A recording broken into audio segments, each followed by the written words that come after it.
Bismillahirrahmanirrahim. Assalamualaikum warahmatullahi wabarakatuh.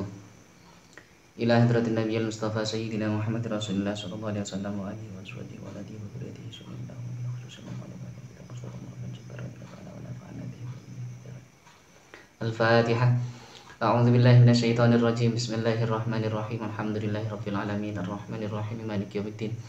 Iyyaka na'budu wa iyyaka nasta'in ihdinas siratal mustaqim siratal ladzina an'amta 'alaihim ghairil maghdubi alaihim waladdallin. Rabbighfir li wa liwalidayya wal mu'minin amin. Bismillahirrahmanirrahim. Qala al-musannif rahimahullahu ta'ala wa nafa'ana bihi wa bi ulumihi fid dharain amin ya mujibas sa'ilin. Hukmuhu utawi iki iku mertelaake oleh mutusi rasul, utawi iki iku mertelaake oleh mutusi rasul baina Quraisyin ing dalam antarane wong Quraisy, baina Quraisyin ing dalam antarane wong Quraisy fi watil hajaril aswadi ing dalam nyelehake watu hajar aswad, fi watil hajaril aswadi ing dalam nyelehake watu hajar aswad, fil khamisati ing dalam limo, fil khamisati ing dalam limo wasalathina lan 30 min umrihi saking umure rasul, hadamat ngrubuhake sapa Quraisyun wong Quraisy al-Ka'bata ing Ka'bah wajadadat lan ngenyar-ngenyari sapa Quraisy binaaha ing bangun Ka'bah, binaaha ing bangun Ka'bah. Hukmuhu baina Quraisyin fi wad'il hajaril aswadi. Pelajaran yang ke-9 membahas tentang keputusan Rasulullah tentang peletakan hajar aswad. Di situ nanti Rasulullah akan berperan penuh dalam peletakan hajar aswad, yang mana di situ dihadiri oleh tokoh-tokoh dari kalangan orang Quraisy. Fil khamisati wa thalathina min umrihi hadamat Quraisyun al-Ka'bata wajaddadat bina'aha. Saat Rasulullah itu berusia 35 tahun, terjadi peristiwa pembongkaran Ka'bah, renovasi total Ka'bah. Setelah dibongkar total, akhirnya dibangun kembali. Wa qad istaraka lan teman-teman bantu, wa qad istaraka lan teman-teman bantu ma'ahum sertane Quraisy sapa sallallahu alaihi wasallam Rasulullah sallallahu alaihi wasallam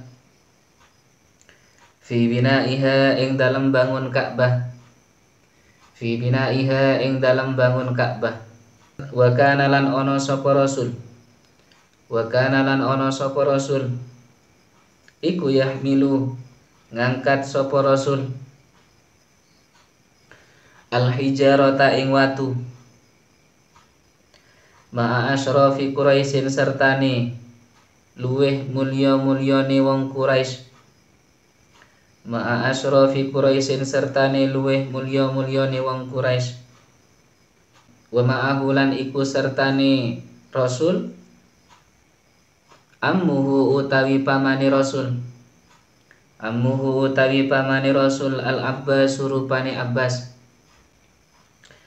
Yang nomor 2, wa qad istaraka ma'ahum sallallahu alaihi wasallam fi binaiha.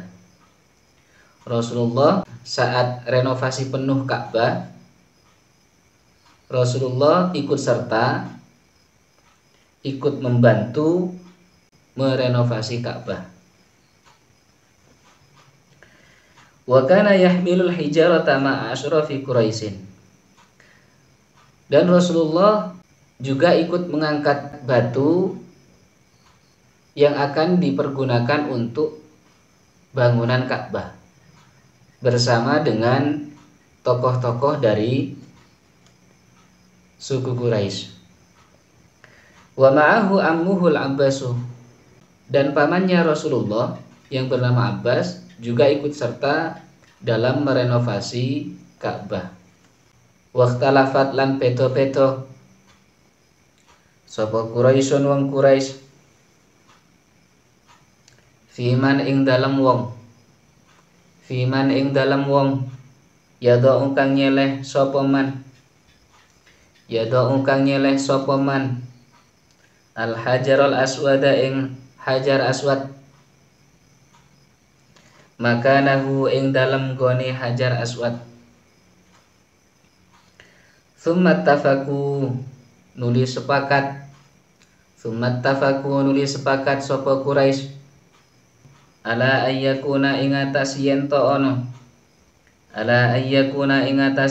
ono sapa al hakamu wong kang mutusake iku awwala dakhilin kawitane wong kang manjing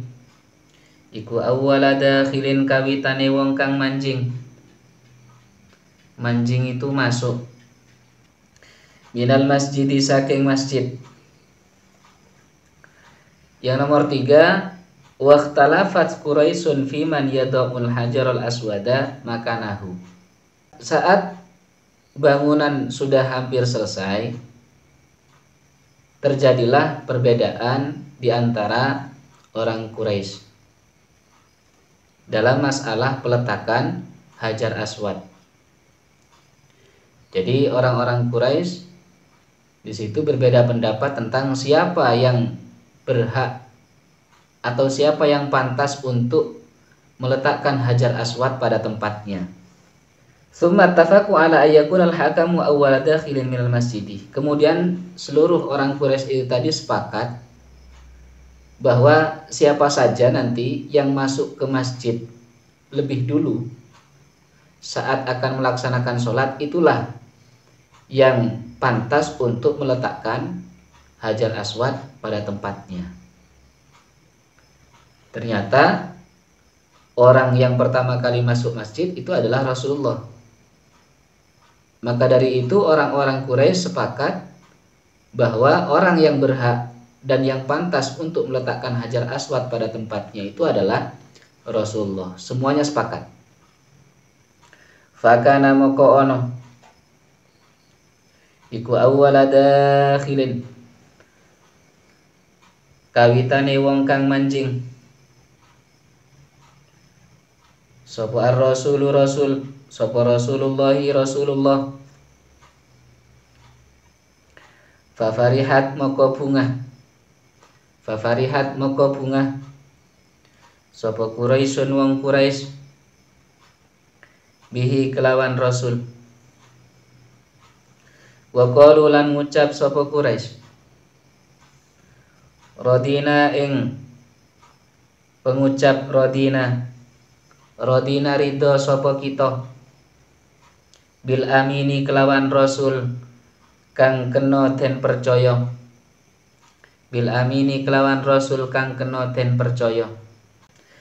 Yang nomor 4, fakana awwala dakhilin Rasulullahi. Ternyata yang masuk terlebih dahulu ke dalam masjid itu tadi adalah Rasulullah. Setelah melihat itu, orang-orang Quraisy fafarihat Quraisyun bihi. Maka berbahagialah orang-orang Quraisy bahwa yang pertama kali masuk ke dalam masjid itu adalah Rasulullah.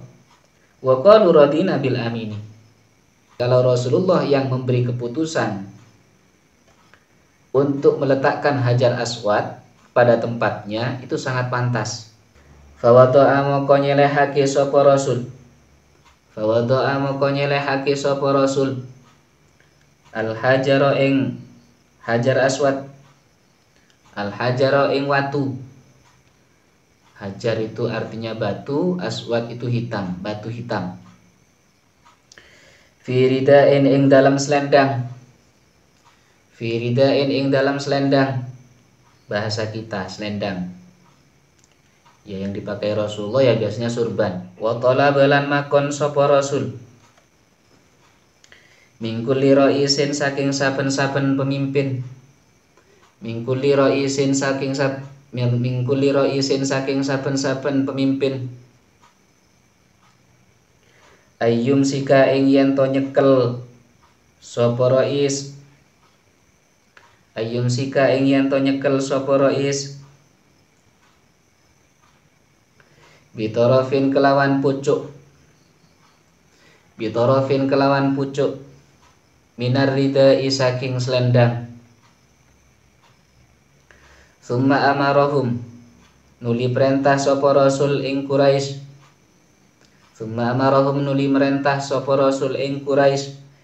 biraf'ihi kelawan ngangkat hajar aswad.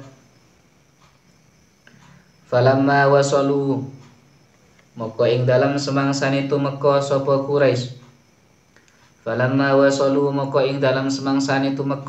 Quraisy bihi kelawan hajar aswad ila maudhihi maring panggonane hajar aswad. Akhadahu moko ngalap ing hajar aswad sapa ar-rasul biadihi kelawan astone rasul.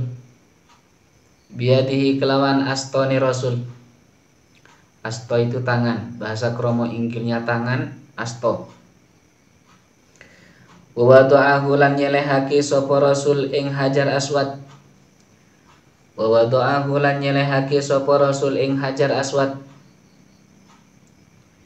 Biadihi kelawan astone rasul asyarifati kang mulya. Fazala moko ilang apa al-khilafu persulayan. Persulayan itu perbedaan. Bihukmihi kelawan sebab oleh mutusi rasul. Wa ta'ajjabat lan gawo itu takjub sapa Quraisyun wong Quraisy min kuwati fikrihi saking kuwate fikirane rasul.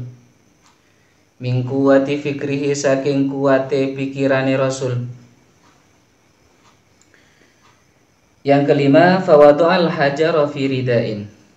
Akhirnya Rasulullah meletakkan hajar aswad itu di surbannya. Wa talaba min kulli ra'isin ayyumsika bi tarafin minar ridai. Dan menyuruh tiap-tiap pemimpin atau tokoh-tokoh dari suku Quraisy untuk memegang di tiap-tiap ujung dari surbannya Rasulullah itu tadi. Tsumma amarahum biraf'ihi. Kemudian Rasulullah memerintahkan untuk mengangkatnya.